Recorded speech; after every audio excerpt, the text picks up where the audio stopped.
Well, welcome into Rooster Rant. Today is October 19th, 2025.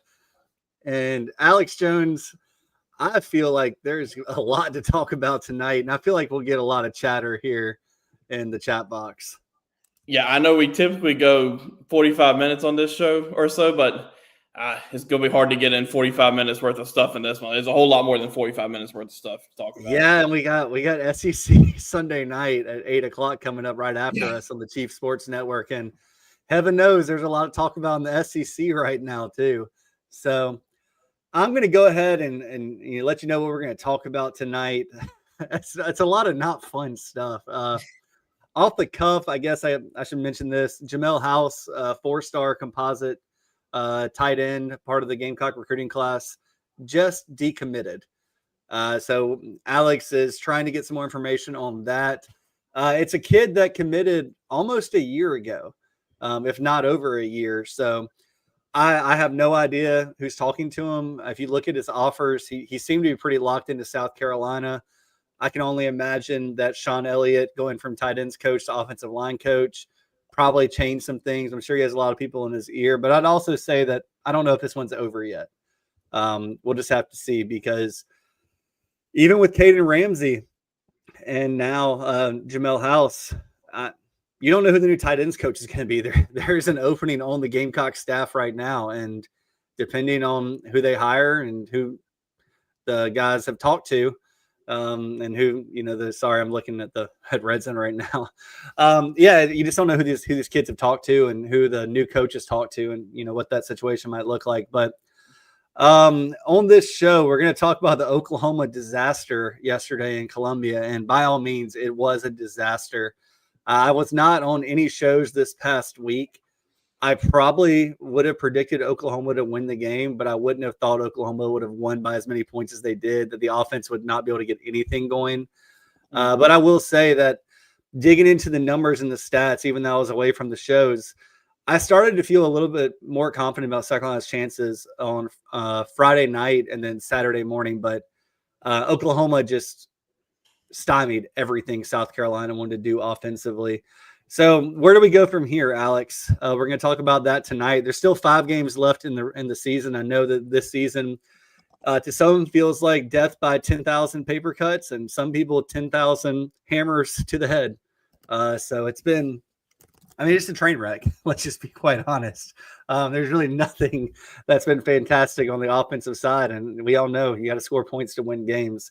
So we'll talk about the Shane Beamer rumors. A lot of chatter about Virginia Tech. I think a lot of Gamecock fans on social media and message boards would like to see him relieved of his duties. We'll talk a little bit about that. Look, I don't think anything's imminent. There's still so much that's going to be happening. The coaching carousel and the dominoes are going to fall. You've already seen it with James Franklin being relieved of his duties at Penn State, with Billy Napier, after a win against Mississippi State, being relieved of his duties. As far as Billy Napier stuff goes, I would not be shocked if he knew his fate before the game going in Saturday, based on some of his comments after the game on live TV. That one answer he said in the post game, I can't remember exactly how he worded, but you can kind of tell he knew it was coming.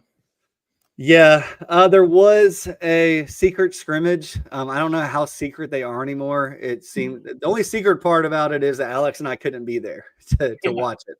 But we've talked to some folks, we've dug around, we've figured some things out. We'll share what we can. Just a reminder, in these secret scrimmages, you might only get 20 minutes of actual, referees 5-on-5 up and down the court running your sets. A lot of stuff is inbounds. A lot of stuff is, pressure, dealing with the full court press, both working on it as an offense and working on it as a defense.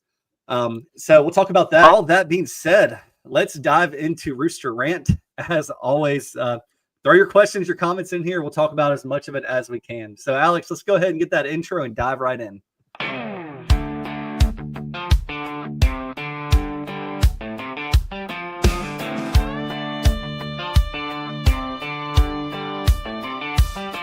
The barnyard's fired up or down in the dumps. Roosters high, roosters low. It's college football, don't you know? Either way, let's go. Let's talk about it. Let's scream and shout it. Let's fire everybody fast. Celebrate, it's Rooster Rant. Now here's a late night Gamecock.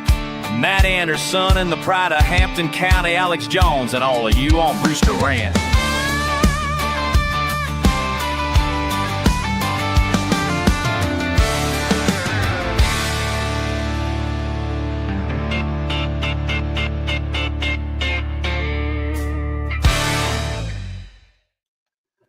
All right.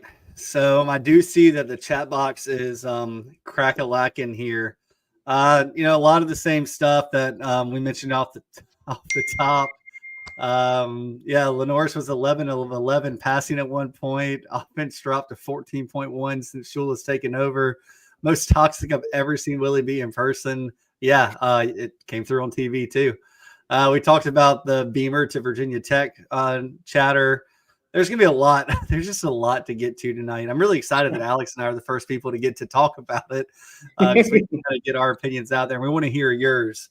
But look, Oklahoma review yesterday, just nothing went right for the Gamecocks. I think Gamecock offense, like actual players on the team, and then also fans knew that Oklahoma was a really good defense, but they did not expect that. The Gamecocks managed only 224 total offensive yards. 54 rushing yards on 34 attempts. I don't understand why you run the ball 34 times, Alex, when you're against not that defense. Yeah, against that defense. And Alex, good for 1.6 yards per rush. You even had a punter throw an interception in this game, and one of the more baffling decisions that I think most Gamecock fans have seen since, who was it? Alex Huntley throwing attempting a touchdown pass. Yeah, that was Jordan Birch. Yeah, Jordan Birch. The Oklahoma defense got 6 sacks in the game, 13 tackles for loss. That's not shocking to me, Alex, because they've done that to every opponent this season. But I was shocked that the Gamecocks just decided to let them do it. The Gamecocks did not try to do anything. And another stat, I don't think I heard you mention it, 3 of 15 on third downs. Yeah. So that's compared to Oklahoma, who was 8 of 16 on third downs. Like, just a lot that went wrong. And the one thing that they've been doing wrong consistently throughout the season was these penalties and pre-snap penalties. That was kind of erased in this game, and then just everything else went wrong. Yeah, which is kind of I missed all of last week, so the whole Teasley stuff. I know that Alex and JB and JC and Phil and everybody's talked about it. I will say that was really nice to not see any procedural stuff, but I don't know. You almost kind of want to cheat a little bit against that defensive line and maybe try and get, out there, kick your leg out a little bit early and just make the refs call it. So, poor Shane Beamer, damned if he does, damned if he doesn't, with some fans. But we're going to talk all about that. Lenore Sellers was under pressure the entire day. We talked about the sacks. We talked about the tackles for loss. But he was 17 of 25 for 124 yards, good for 5 yards per attempt. Lenore Sellers is an 8 yards per attempt guy.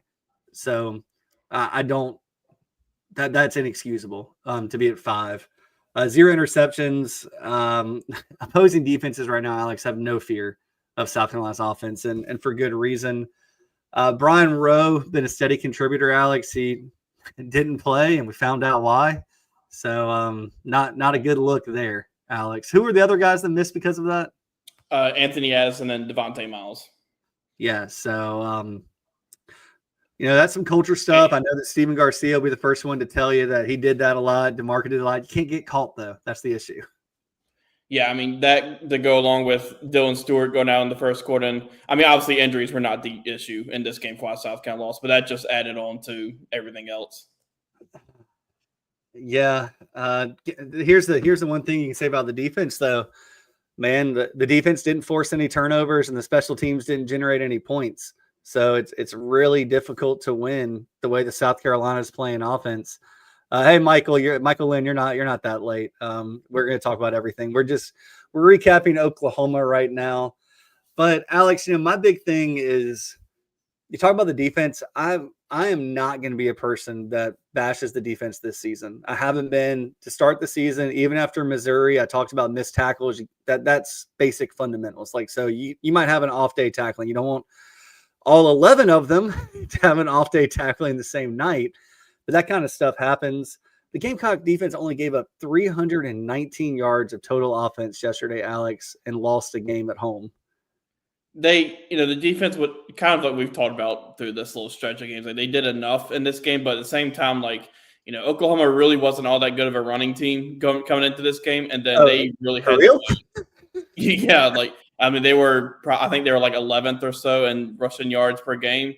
And Oklahoma really got the run game going early, which kind of caused some issues there. But kind of in the long run, they did enough defensively, but it wasn't the run them allowing that many rushing yards in that game was a problem for sure.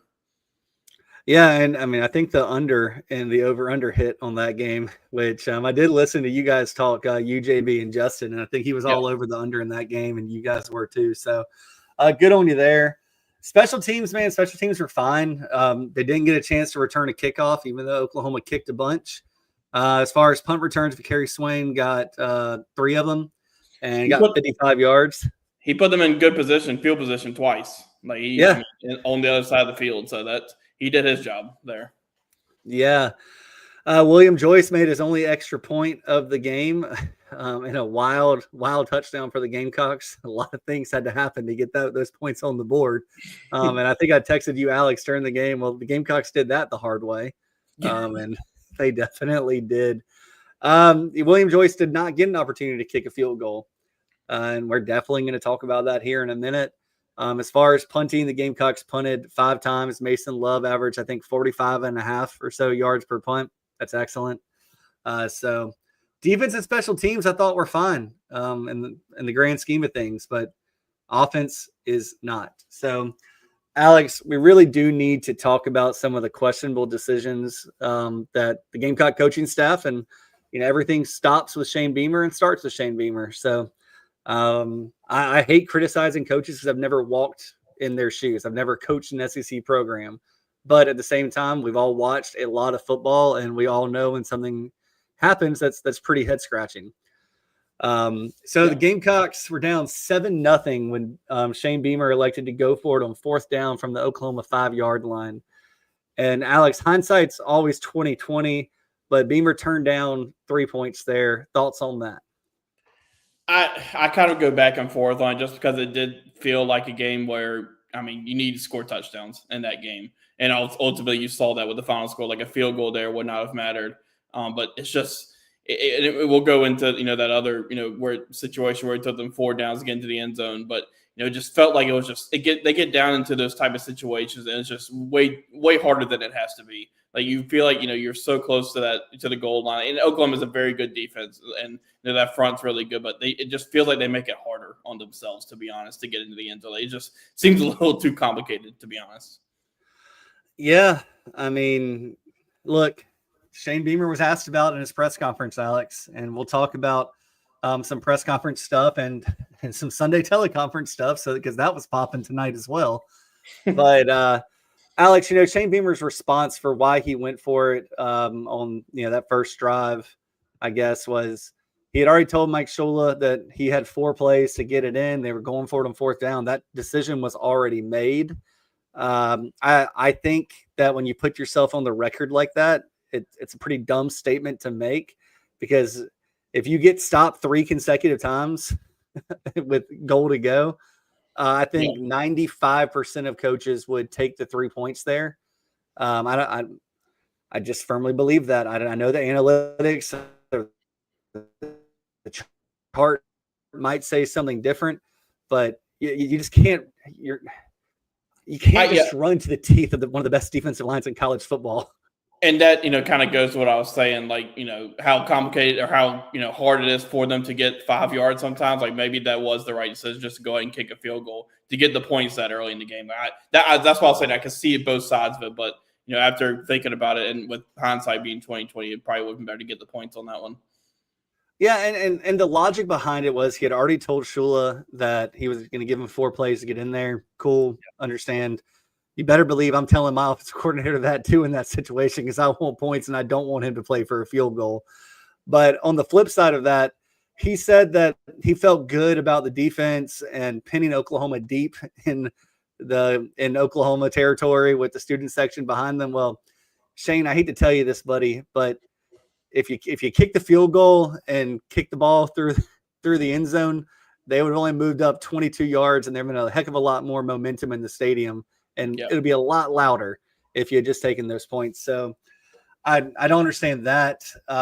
We don't have to talk too much about the fourth down at the end of the first half where the Gamecocks got on the board, made it a 14-7 game. What we do need to – go ahead. They had the ball on like the inch line pretty much, like, and they went out of shotgun. It just felt like, especially with how struggling it can be, like, quarterback sneak almost felt like it probably would have been the way to go. And now I know they've had some under center snap issues. You think back to that LSU game, the first play of the game, but I mean, with Norris Sellers as your quarterback and being on the inch line, it felt like you should be able to get an inch to get into the end zone. And look, Alex, we've said it. You said it a lot. JC said it a lot. Matt Fuller always seems to fall forward, and he just didn't on those two attempts. Both times he got stonewalled. He just got blown up before he even got to the line of scrimmage. Yeah. The other one here, I mean, thank God the Gamecocks got points there. Otherwise, they would have got shut out. But the fake punt, Alex, look, Brett Venables is a smart guy. He remembers the fake punt last year. Shane Beamer even said in his post-game press conference he ran the exact same play.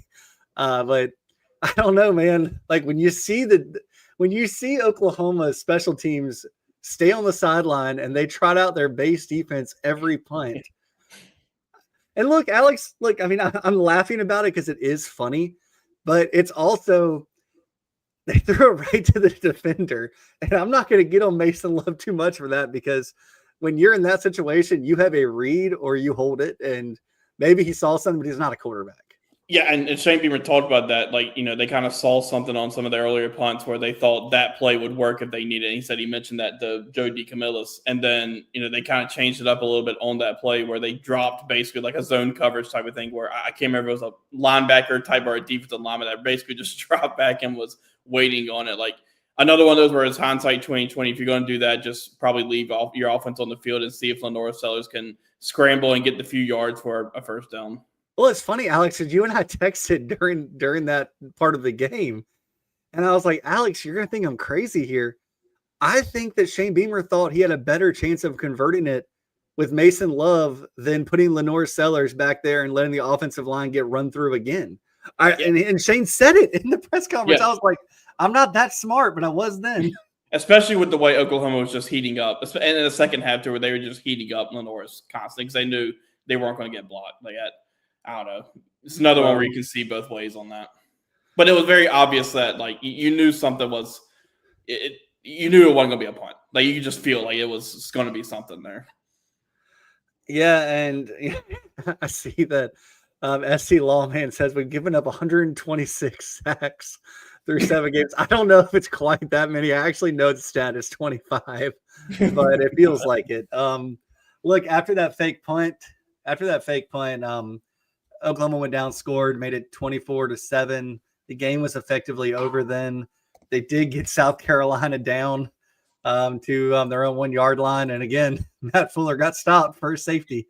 So, sometimes it's just not your day. And it certainly wasn't the Gamecocks' day yesterday. And it feels like things are getting out of control. And speaking of out of control, Alex, I think it's time for us to talk about the Mike Shula conundrum. And what I mean by that is Gamecock fans and coaches, players are 8 games into the Mike Shula era, and Gamecocks are 3-5 in those contests. All 3 wins have come this season. You beat Virginia Tech, you beat Kentucky, and you beat South Carolina State. But Alex, this has been hemmed and hauled on a lot. I saw something in the comment box here earlier, but in those 8 games under Mike Shula, the offense is responsible for 17, 16, 17, 7, 20, 21, 10, and 7 offensive points in those games. That's 14.3 points per game from your offense. And That includes a game against South Carolina State where they only scored 17. Yeah, it's just been nowhere near good enough. And we talk about how the defense a lot of times has been basically, keeping you in the game, like either with defensive touchdowns or holding LSU into the 20s, or with some of those turnovers they forced. And then Oklahoma, like they were doing what I mentioned. I mean, like what they were able to do from a run game standpoint, like, but the defense was able to do enough where you were still able to stay in that game, and the offense just hasn't clicked at all. Like, it's just a lot of it's not working. Like we kind of JB and I and we talked about it on with Phil Thursday too. Like you want to see some quick game early, just because of that pressure that Oklahoma was going to bring and some of the stuff that Brent Venables was going to do defensively. You want to see some of that quick game, and you just weren't seeing it enough. And too many downfield routes where especially with the way Lenore Styles has been pressured all year, like you need some type of quick game. And you saw like a screen or two in that game, but it wasn't enough to overcome what Oklahoma was trying to do. It's kind of been the story of the season so far. It's the story of the season, and I'm not laughing at you, Alex. I'm laughing at Gamecocks 101. I'll tell you what's more fun than that game: watching grass grow. You know what? Gamecocks 101. I was actually different times just staring out the window of my house, seeing if my grass was growing. It was. I was like, do I need to cut the grass today and just skip the rest of this game? Look, I tried to rewatch the game this morning. I couldn't. It was very frustrating. And the frustrating thing is, and someone said it in the chat box here, that Lenore Sellers has regressed. I'm not going to be the defend Lenore's guy till I'm dead, but I will say that he has been put in zero situations to maximize his ability. And Alex, I'll go a step further. I don't think there's another offensive coordinator in the country that could do as poor a job coaching Lenore Sellers than Mike Shula has. And I'm not even saying the coaching, but the play calling. Look, Lenore Sellers is making much better decisions when it comes to throwing the ball and to pressure and getting interceptions and fumbles and all of that. So good on you, Shula. You coached him out of that. But the play calls, like I said this on the board today, they actually make me think he's doing things on purpose to make Lenore Sellers look bad. Yeah, it's he hasn't been playing well, but he also has not getting a whole lot of help out there either. Like one play yesterday from him that kind of sticks out was he almost ran out of bounds too short on that first down. And honestly, sitting in the press boxes, I was kind of surprised that one got overturned. Just like looking at it, I was like, I know you can probably assume that he got the first down, but I was like, I don't know if they're going to overturn it. But it's just, that's another thing that's been the story this season. Like, it's just, you want to see that step forward, and you really haven't seen it. And I think it's kind of been, a lot of it from a play calling standpoint has been helpful. Then the pressure he's constantly under, he just doesn't, even in times that he's sitting there and he's got a good pocket, it feels like they're just not getting open enough either. Yeah, I mean, third and short, and you're throwing a 7-step drop against Oklahoma. I don't have any answers for that one.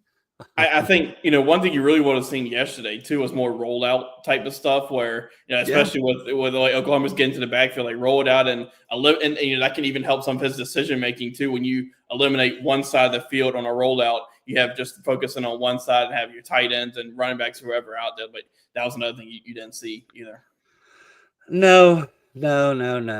I see a lot of people in here saying that Mike Shula should have been fired before the plane landed yesterday. Look, folks on the bigspur.com, and when I say folks, I mean big guys like John Whittle and Hale McGranahan have said that Shula shouldn't call another offensive play. I have to agree with them at this point, and it's not that I hate Mike Shula or anything like that. I like Mike Shula. He always seems like a really, really nice guy. In the limited, and I say that seriously, very limited interactions I've had with Mike Shula, but he's very quiet. He's very reserved, and he's been around football. Like, the guy knows football. He just doesn't seem to know how to do something with this offense. And look, offensive line coach got fired, y'all. So the offensive line's a mess. Some injuries we've talked about, but an offensive coordinator with his experience level should have some plays from 20 years ago, 5 years ago, things he dreamed the night before to say, hey, this might work here. And we just haven't seen it. So, Alex, I don't think a change is imminent. So if you have your hopes up for that, I just don't see it. I think it's too late in the season to make any more wholesale changes. And honestly, whoever took over the play calling would be really restricted because you can't implement a new offense. I mean, you have the bye week coming up in 2 weeks. Maybe you can do something then.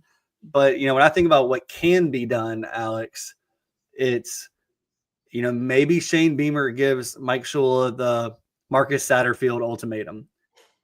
And maybe it's going to be like, you can only run the ball with running backs 15 times today. Pick and choose when you do it, but at 15, you're done. And I'm being very facetious, but yeah, they got to be. We've talked about it a lot. Like the early down stuff, it's just not working either. Like that, and that's ultimately what's killing them because they're just getting into these obvious passing down situations, and it's then teams are just going to blitz the heck out of Lenore Sellers, and it's kind of over. You really saw that in the second half too. Like some of these first down runs and stuff is just not working. Like maybe a little bit more play action early on will help. I mean, you see when you do see it, it seems like it works every time. Yesterday on the play action, they drew a pass interference on. I think it was Dre Jacobs going down the field, drew a pass interference. Some of those tight end play action, little dump off plays you saw Virginia Tech and early in the season, like that. They just got to be better on these early downs because that's ultimately what's killing them, along with a lot of other things. Honestly, yeah. I mean, I'm going to highlight some comments in here. Just looking through. It's not about relationships. They're all good guys. You have to win to keep your job. That's why they get paid so much. I don't know who would call the plays though. Yeah, Michael, trust me. I'm not going to lose sleep over any head coach, assistant coach, coordinator in college or professional sports losing their job. If I know them personally, I might feel for them, but at the same time, they're not cutting me a check for my sympathy. And trust me, the best job in the world is to be a failed head coach at any level of sports. And we'll talk about that a little bit later as well. Look, man, the offensive line's so bad that I honestly think, and Alex, I haven't even told you about this, but with Mike Shula trying to just ram a square peg into a round hole, I mean, if you made a change, and this is just a really big if here, guys, I don't think it's going to happen. I think you have to have Sean Elliott and Furry somewhere together saying, all right, here are the two options. Lenore's pick what you think is going to work right now and run it. I think that's the only way you could do it right now because there's not anybody on staff that has that experience of calling plays. Something that gets the ball out quick. And just that. That's you just haven't seen enough of that either. Like just get the ball out quick, either some type of run game of that, or just by an extension of the run game with some of these quick screens or whatever. Just something quick. Yeah, it's funny there. Eddie Blackburn said, I would love to walk into work tomorrow and say to myself, I'm going to do a crappy job next few months and take my buyout. Look, man, it's a different world these coaches live in. It's a different world. I'm going to get back to Sellers because Sellers is not making these decisions on his own. I was being very facetious and saying, give him 2 plays and ask him what he likes. Yeah. And there's not enough time in the game between, the play clock to even do that necessarily. You just gotta do what the coaches tell you to do. And that's what Sellers is doing right now. Now, the things like laying up, like I promise you right now, Alex, if they had said that he was short of the line to gain, it would not have been overturned for a first down yesterday. And that has happened a lot. I don't think he's checked out. I've talked to sources about that. I really don't even think it's a situation where he's contemplating a transfer. I think it'd be more NFL draft or come back to South Carolina. But all that depends on so many moving parts because at this rate, I do think there'll be a new offensive coordinator next year. Is that person going to mesh with Sellers, vice versa? The good thing is, you have Landon Duckworth still in the recruiting class right now. You have Cutter Woods, who I thought played pretty well yesterday. Yeah. I don't know. I mean, you never, and I'm going to talk about this in a second, but as an athletic director, you never keep a coach for recruits or players on the roster because if you hire the right coach, that takes care of itself. Just some stats on the season, Alex, that they should not surprise me at this point, but Lenore Sellers has 5 touchdown passes on just 176 attempts. I thought he would be at 176 attempts through 5 games max. Yeah. It's unbelievable. He's averaging 8.2 yards per pass attempt, still a really, really good number. Gamecocks as a team have 746 rushing yards on 251 attempts, good for 3 yards per carry. That isn't good. And Alex, I'm going to leave you with this. Sellers only has 1 rushing touchdown on the season. It's crazy. I would have bet my house, your house, my mom's house, my friends' houses, my friends' cars that he would have quadruple that number at this point of the season, if not 8. So, Sellers has been sacked 25 times for negative 220 yards. It's almost 10 yards per sack. And I get the Sellers has to throw the ball away, and he could get a couple more yards sometimes, but he's doing what he's being coached to do. That's all I can tell you there. And from left to right, Alex, it goes 5-star, 3-star, 5-star, 4-star on the offensive line, 5-star, 4-star, 3-year starter, 4-star, and then a high 3-star that other teams wanted. Like this, or maybe in a 4-star. I can't even remember this one, but the offensive line shouldn't be this bad. Yep. They've had injuries, but they have talent. It's scheme. Yeah. 5 offensive linemen and a running back can't block 7-8 guys. It's just not possible. And if you're not getting the ball out quick, you're doomed. Defense and special teams, I said I'm fine with. I hate to call for a coach to be fired, Alex, but I do think it's time to make a move. I just don't think it's going to be today or tomorrow or the next day. Yeah, and we're going to get to it a little bit after the break here in a minute. But, you got to fix things if you're going to fix things in a hurry, just because, with this schedule and what's coming up, like these teams, your next 3 games are all against teams that are at least top 15, probably top 10 right now. I know Ole Miss and A&M are. And these teams got good defenses too. So, if things don't change in just a little bit, it can end up still be a long season.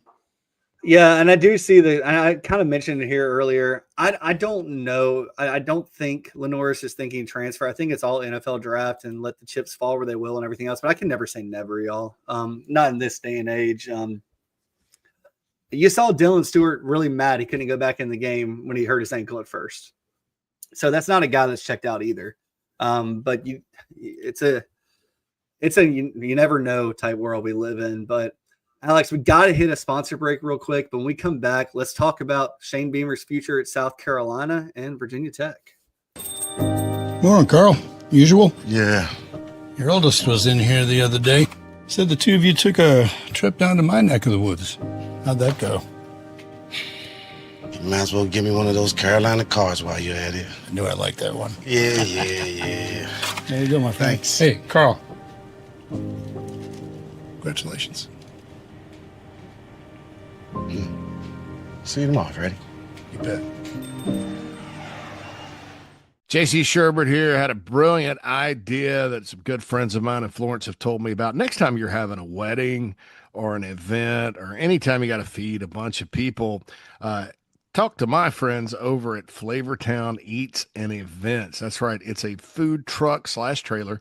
Prepares the food fresh on site right there for you. No hassle. It's absolutely delicious. They'll come out, turnkey solution to feed the masses at your event. Go to their website right now.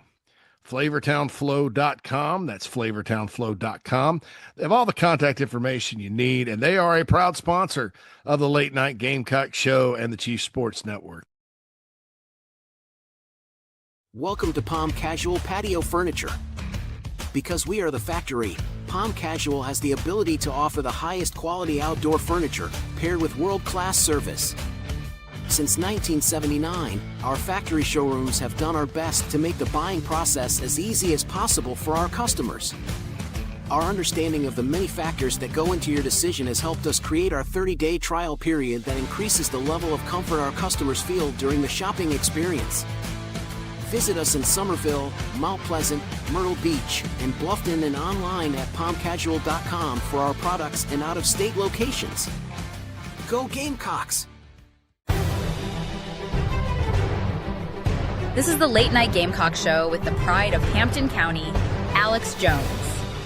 And with the king of late night, Matt Anderson. Go Gamecocks!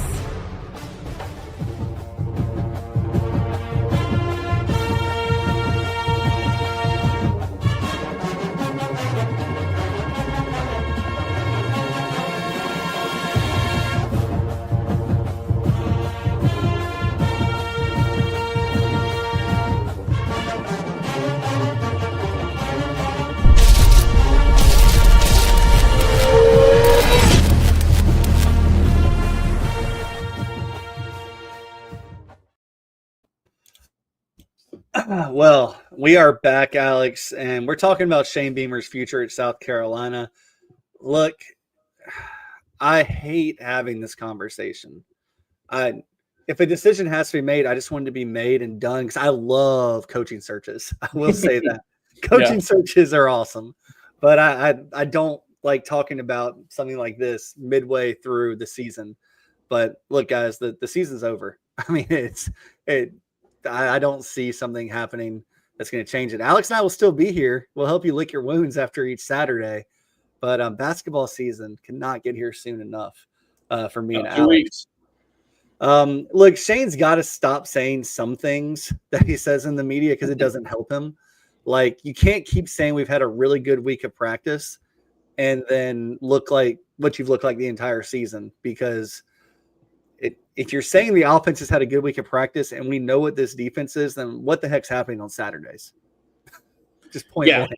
Yeah, I mean, exactly. Like, it's, you know, I don't have much to add on that. I mean, you pretty much hit the nail on the head on that one. Yeah, But I mean, that's one thing. And then, like I said earlier, when you tell everybody you were going for it on fourth down regardless, guess what, Shane? That's your MO now. And defenses aren't going to be surprised when you run 3 plays in a row that says, hey, he's going for it on fourth down here.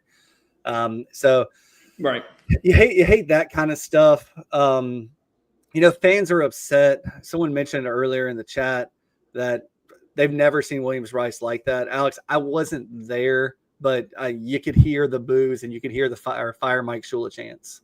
Yeah, I was wondering. I went back and listened earlier to see if you could hear those because they started pretty early and they kind of stuck through the rest of that game too. And even in the press box with how like thick the glass is in there, like sometimes you can tell it's loud in there, but really can't get the whole experience. But like you could hear that going on yesterday. That's the only thing Gamecock fans had to yell yesterday. Look, it's not getting any easier, Alex. Next week, Alabama rolls into town. Look, I will be really honest. I have no idea how they lost to Florida State in week 1 because they look like a freaking force. Talk about jobs that are open right now. Like, I wonder how quickly that one's going to come open. Yeah. We'll talk about that here in a little bit. So I don't see a Gamecocks getting the win, spoiler alert, next week. But I didn't see them beating Tennessee the way they beat Tennessee a couple years ago with Spencer Rattler. So this is still a never say never world in sports. The following week, Gamecocks traveled to Ole Miss, who just gave Georgia everything they had and came up short. So I can't see a win there, Alex. Then you have the bye week. Then you go on the road to Texas A&M, who, if you had an offense, you might be able to beat, but you don't have an offense. So you're not going to outscore them at home. And that hasn't been the friendliest place, South Carolina, either since the league. Not at all. And then you have Coastal Carolina at home, but I think Coastal Carolina is better than South Carolina State. At least they should be. So you think that's win number 4 on the season. Then you welcome that team from the upstate into Williams-Brice Stadium. And look, no matter what, that's going to be a sellout. There should be a lot of Gamecock fans there because, let's be honest, that team in the upstate has not looked very good either this year. And, yeah, who knows where those two teams are going to be by the time that game rolls around, too. Yeah. I mean, Clemson, obviously didn't have Cade Klubnik yesterday. And I thought not to dive too much into Clemson, but they got their own problems over there too. Yeah, they do. I mean, it's really rough, Alex. I don't know where the 3 wins can come because I can't say Coastal's a win. I can't say Clemson's a win. And if I could parlay the Gamecocks losing all 3 of those games against the point spread coming up against Alabama, Ole Miss, and A&M, I would, to make a lot of money. So, look, at the end of the day, Shane Beamer's staring down another losing season, and that will make it 2 out of 3. Yeah, who outside of Coastal, I mean, obviously, okay, let me say outside of Coastal and Clemson, of these 3 SEC games, which one do you feel the best chance that South Carolina could win? And even at that, you still need more than that, but it's got to be. You're going to laugh, and I'm only answering this because you asked me. I would never say that this is likely, or even if. Yeah. I think you have a snowflake of an opportunity versus Ole Miss, and the only reason I say that is because of their 24-21 win or 27-24 win last week or 2 weeks ago against a team they should have blown out. So maybe Ole Miss, but they're not going to win any of them. The problem is, like, all three of these teams coming up, Alabama, Ole Miss, A&M, like, they all put up points. Like, they may have some issues defensively, but they're going to put up points. And, I mean, South Carolina hasn't shown the ability to get into a shootout with anybody. Yeah, and look, Alex, this team, like, anytime you fire an offensive line coach or offensive coordinator, whoever, when you fire someone on your staff, you're feeling heat from some direction. It probably from your boss, probably from the fans, but mostly your boss. And that's all I'll say about that. But when you make a change like that, something's not right. So what's not right? Well, we've talked about the offense, blah, blah, blah, blah, blah. But the bigger issue I think Shane Beamer has right now is that this team rattled off 6 wins to close out last season. We're ranked in the top 20. We're ranked in the preseason top 15. And yes, I understand that all 4 of the Gamecocks losses have come to teams ranked inside the top 20 of the polls. But the problem that I have with it is it's not like you're the 25th best team in the country losing to teams clearly better than you. Mm-hmm. It's that you're not a top 40 team. You're not a top 60 team. You're closer to 100 in the country than you are to top 25, let alone number 11, where I think the Gamecocks got up to, or inside the top 10 before the Vanderbilt game. So you have to give your AD confidence that this season is a blip on the radar. It's because the AD didn't hire you, Alex. Yeah. And he mentioned, we're going to talk about some of the things he mentioned on the teleconference tonight, but he kind of talked about, he was asked about, the support, the conversations with Jeremiah Gennady and support. And he said, quote, talking about feel extremely supported. He said, and he went on to say, I say we talk the same that we always talk. He's on every trip. He's in every locker room. He and Jeff Crane, both extremely supportive and have been since the day I've arrived. Feel fortunate to have them as my 2 bosses. So it's just going to be interesting to watch just because there's a lot of factors at play here throughout the rest. Yeah, and with Donati, look, Shane's not really his problem right now. He didn't hire Shane. He really didn't give Shane the extension. That was all done. Mm-hmm. So I've said this on this show before, Alex, the buck stops with Shane Beamer when it comes to the offense and the defense and the special teams. The buck stops with the offensive coordinator when it comes to the offensive line, with the defensive coordinator when it comes to defensive line, with the kicker when it comes to special teams. But, the AD is your boss as the head coach, and the buck stops with him. And I promise you, if Donati thinks that he needs to make a change after this year, that $27 million buyout is not going to be the cause for not letting someone go if you don't believe in them, because the cost to keep a coach that you don't believe in far outweighs that, $27 million. You break that out over years, you restructure it, you get some donors, you do what you did to Will Muschamp, right? I mean, you find the money. The money is not a problem. Yeah. So the buyout goes down by $5 million each season. But again, I say at this point in time, I don't think that money is going to be an issue. The question is, how much good grace does Shane Beamer have, Alex? So I will ask you that. Shane Beamer just signed a multi-year extension last year. Do you think the grace is gone? It kind of feels like, from a fan base standpoint, I think the offensive struggles are what's fueling that. And rightfully so. It feels like, there's been struggles on offense throughout his tenure. Like you mentioned, the Satterfield years, Dow Loggins kind of that first year, they struggled. They had the offensive line struggles. Then last year, they really got it figured out in that second half of the season. But it does start to feel like it's getting to that point a little bit, just when, you kind of talked about the atmosphere in the stadium yesterday and some of the chants and things like that were going on. Like it feels like it's, there's at least a start of that at the very least. Yeah, but we've talked about this. I still think it's very premature to think that Shane is on any kind of hot seat. Mm-hmm. I've talked to people. I burned the phones up last night. I had some people say safe as safe can be.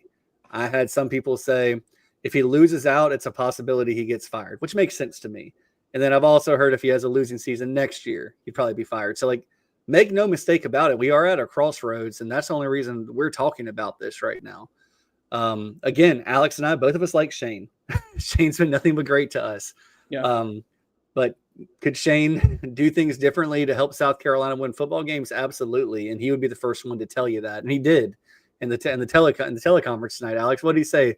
And you don't have to give me an exact quote, but paraphrase. Yeah, well, this one quote I'll kind of read just because I think, just to encapsulate everything. Like, he was asked about the Virginia Tech opening and some of the, obviously the Brad Crawford report, and all the talk that's been around that. And he basically said, I've said it, I quote, I think I've said enough about that one. I have conveyed publicly how much I want to be here. I've conveyed how much I want to be here. This is my dream job. And I said that when I came here, nothing has changed.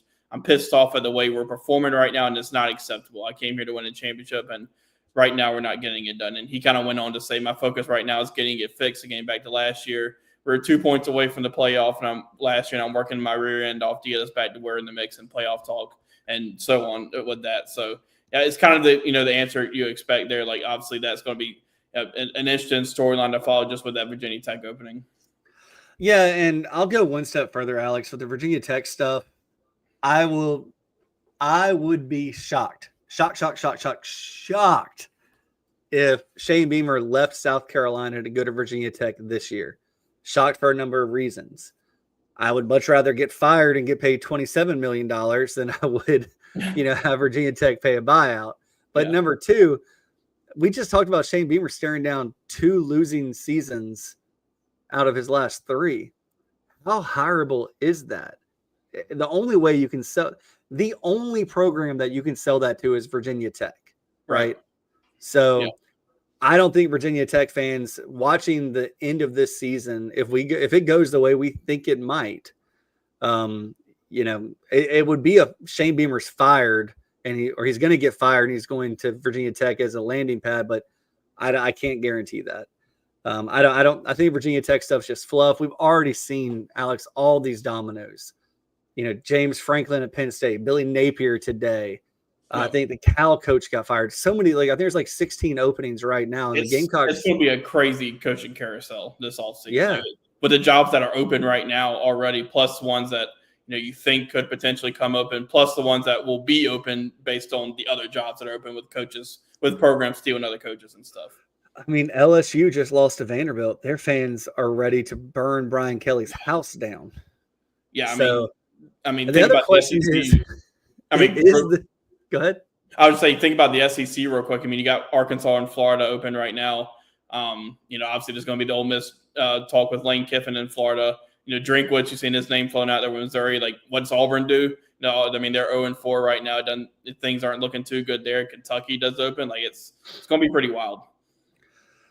And the question then becomes, Alex, where is South Carolina ranked on the pecking order of jobs? Like, before you even talk about making a coaching change if you're the AD, you got to figure out who you can get.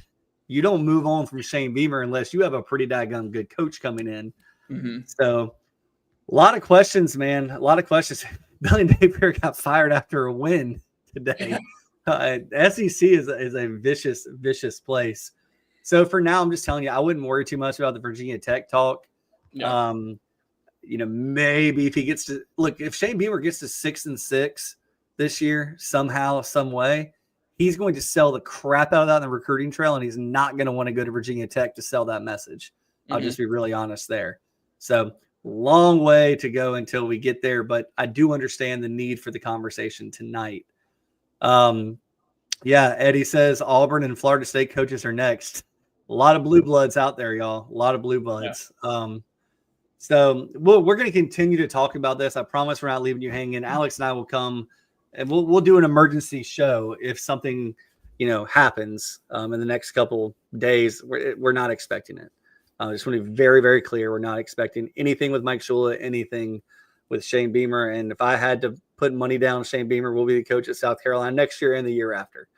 And I think, depending on who he hires, it's a really good decision because it's a lot easier to hire an offensive coordinator than it is to hire a head coach, especially in this market. Yeah, I mean, I will say Michael has a good point. I almost texted this to you today, Alex.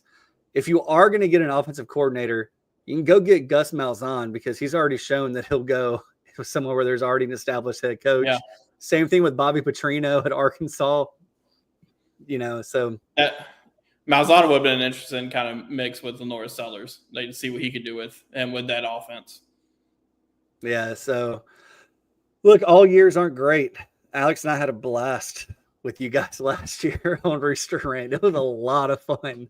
This year, it's still fun to spend time with all of y'all. And we just wish we were talking about things that Gamecock fans were happy about. But this is, the way it is right now. We will move away from football here because we got to get out of here to let the SEC Sunday Night guys get in. Please watch their show. I know they had some insiders on standby in case there were some coaching changes. So those guys are super plugged in. I'm going to be watching their show tonight. I'll put it that way. South Carolina basketball had a secret scrimmage against Georgia Tech. Alex, I'm going to tell you what I've gathered. Actually, Alex, you go first. What have you gathered on the scrimmage? And then we'll go from there. Yeah, secret scrimmages are just crazy that it's still being called up because, you just look on Twitter and you can find all the scores. Obviously you saw the tweet from earlier from Jeff Goodman talking about with Field of 68, talking, he had picked up that Michi Johnson and Mike Sherrod Johnson were two standouts, which isn't too surprising. I think that's two names you've obviously heard about a lot about in the preseason. But it does sound like South Carolina won and had a pretty impressive, I'll say a good performance, just because you don't know, like you mentioned off the top of the secret scrimmages, like, how much, 5-on-5 just up and down are you doing? How much situational work is in there where they're stopping the clock and stuff like that? But it sounds like, things went well for South Carolina. Now I'm really interested to see this Sunday with the NC State exhibition, because that will, of course, be a normal game-like atmosphere type of thing. And that's, first year of Will Wade, and he's got a really good team there. So it'll be a good barometer. And, and to that point with the scrimmages and with the exhibitions too, like, you can't read too much into them just because there's, coaches are still kind of tinkering with lineups and stuff like that, trying to figure out what's the best five, what's these guys' roles going to look like. So, win or loss in these exhibitions and the secret scrimmages, like, it's hard to read too much into them before the games really get going. Yeah, you've heard everything I've heard. I know that Alex is planning to be at Garnet and Black Madness. I think that's Tuesday night, Alex. Yep. Yeah, so get out there if you want to. I've been to it. It's a good bit of fun. This year it's combined with the men's and the women's team. Yep. I learned a lot about the NCAA tournament team that Lamont had 2 years ago at Garden and Black Madness. I don't know if, Alex, we weren't doing the show together then, no. but we did talk a lot that year at the games, and we were covering games together. But I saw a lot of talent and a lot of ability, and so hopefully we'll see that, and Alex will have a full report on Tuesday. Alex, things I'm looking for is I want to see limited turnovers, and I want to see the big guys rebound and kick back out and get second chances. That's what I'm looking forward to. I don't care if they make 70% of their threes. I expect them to shoot decently well this year, but I want to see those things. So give us a good report. Yeah, I'm looking forward to that. I'm not sure if we'll see any like scrimmage type of things with the men's team scrimmaging and the women's team scrimmaging. Like, I'm not sure how much of that was. I think it's going to be like your typical type of thing with a 3-point challenge, dunk contest, stuff like that. But you do still get to see the both teams out there and kind of get your eyes on them and see like that. So it's going to be interesting to see. And then before we know it, that Tuesday Garden Black Madness, that'll be 2 weeks 2 weeks until the first game. So it's coming. Yeah, and I see that Will asked in the chat box, what is realistic expectations for the men's basketball team? I think this team has an opportunity for an NCAA tournament. I really do. I wouldn't predict it today, but I can see things coming together. And the SEC, while it's still going to be a gauntlet, there's less top-end talent, like tops in the country, than there were last year. So I do think that the basketball team, I'm assuming you're talking about the men's team, yeah. The men's team will be much more competitive than they were in a lot of games last year and find ways to win more. Yeah, I think, when you look at the roster right now, the one thing you feel good that's going to be much better than last year is the guard play. And I think, when you think back to last year, they just do not shoot the ball well enough. And with this team, with Michi and, some of these guys, Kobe Knox, who I think is kind of a little bit underrated. I'm interested to see what kind of role he plays, along with these other guys who are going to play in the perimeter. Like, you feel like the guard play is going to be much better. The one thing that I'm going to be kind of circling to see in these early games and the non-conference play is what's the front court kind of look like? Like, I think, not to dive too much into it right now because we got to get out of here, but, from a starting five perspective, like, I think you feel pretty good about the chances that Michi Johnson, Mike Sharaf, Jamps, and Eli Strong are going to be in there because I think Elijah Strong, they love that guy. Like he's made a big impact so far. What do those other two spots look like? How do they kind of plan it out? Because, do you want to get some more size in there? Do you go with like Kobe Knox kind of at the three? Miles Studi, how's he kind of fit in?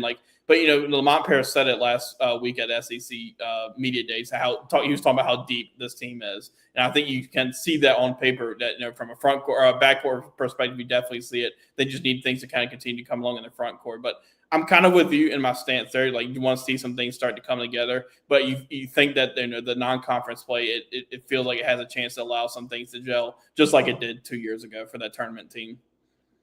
Yeah, I couldn't have said it better. I agree. Really quick, wanted to thank all of our sponsors tonight. Actually, I was texting with Kirby with Flavortown earlier tonight. He's still booked out, guys. You got to get on his schedule because he books so quickly. But make sure you reach out to Kirby. I will leave you with something funny, Alex, before we turn this over to the SEC Sunday night guys. This is Cam T7I. Beamer literally stated in the post-game presser, "We know no one runs against this Oklahoma team," and then told Whittle, "Our game plan was to run the ball." If that doesn't make you laugh, I don't know what will. Yeah, that's all I'll say on that. Yeah, I think sometimes like the typical coach speak just comes out in pressers, and you realize, crap, did I just say that? Yeah, But it certainly looked like the game plan. But yeah, Alex, we got to get out of here. Sunday night, SEC Sunday night's coming on. I'm going to be watching Rob and the guys. Can't wait. So, Alex, hope you have a good rest of the week. We will see everybody back here Wednesday night. I got to tally the best bets from 2 weeks ago. I know that y'all didn't do best bets last week, which sucks because I went 5-0 in my hypothetical. We were on a bye week. But we had a bye week. Yeah, Alex, myself, and then Justin will probably tag in on here next week as well for the last 30 minutes. We look forward to seeing you all. Thank you again for joining us. When you spend your time with us, you give us the most valuable thing you have, your time. So holler at us if we can ever help you all. Hope you have a great start to your week. We'll see you Wednesday. Bye, everybody.